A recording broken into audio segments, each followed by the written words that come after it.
ഏ അതെന്താ? വല്ല നിധിയുമാണോ?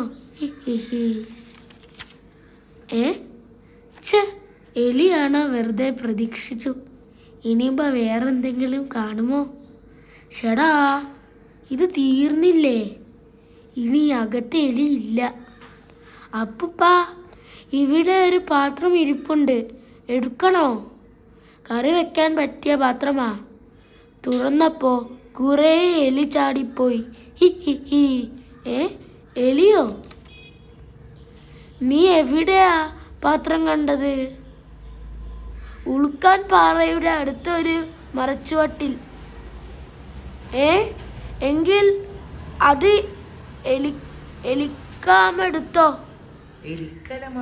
എലിക്കലമെടുത്തോ?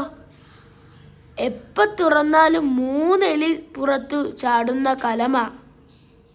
സംശയമുണ്ടെങ്കിൽ തുറന്നു നോക്കിക്കോ. ശരി. ചാടി എലി ചാടി. ആ പിള്ളേർ ഉറങ്ങുന്ന സമയത്ത് ചെന്ന് പലതവണ കലം തുറക്കാം. ഉഗ്രൻ സൂത്രം. വീട് മൊത്തം എലി. ഹി ഹി ഹി. ഓഹോ, ശരി, ഞാൻ ഈ കലം കൊണ്ടുവരാം. അപ്പുപ്പ, സൂക്ഷിക്കണം, താഴെ വീണാൽ പൊട്ടും.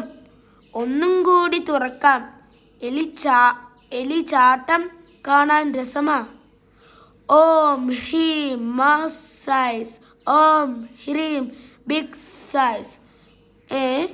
2 എലി ചാടി, മൂന്നാമൻ എവിടെ? ആ സമയത്ത് മായാവി ഒരു മന്ത്രം ചൊല്ലി. അതാണ് ഈ മന്ത്രം. ആ സമയത്ത് മായാവി ഒരു മന്ത്രം ചൊല്ലി. ഓം ഹ്രീം മൗസ് സൈസ്, ഓം ഹ്രീം ബിഗ് സൈസ്. 2 എലി ചാടി, മൂന്നാമൻ എവിടെ? അയ്യോ, രാക്ഷസനലി ദേ പോകുന്നു. അയ്യോ, പൊട്ടി. അയ്യോ, ഇനി ഞാൻ അപ്പൂപ്പനോട് എന്ത് പറയും?